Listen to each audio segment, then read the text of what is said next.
হ্যাঁ দুইটা ঘর ভাঙিয়া ইয়া পঞ্চায়েত সেক্রেটারি কইছে কাজ তো ধরলাম, টাকা তো ঢুকবই।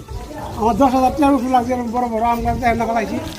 এরপরে আমি দুইটা ঘর ভাঙিয়া গত ধরছি, আমার টাকা ঢুকে না। এবার ধরছি যখন আমি ক্যাট ম্যাট দিয়া আমার ফোন নম্বর যা আছে সব কিছু দিয়া আমি একটু করছি, আমার টাকা ঢুকছে না। একবারের টাকাও ঢুকছে না? না, একটা ঘর ঢুকছে না।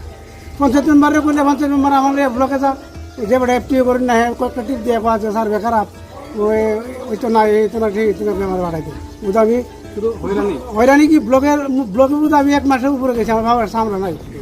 আর ব্যাংকে 4টা অ্যাকাউন্ট দিছি, পরে একটা অ্যাকাউন্ট করে দেবো, তোমার এই অ্যাকাউন্টে ঢুকে না।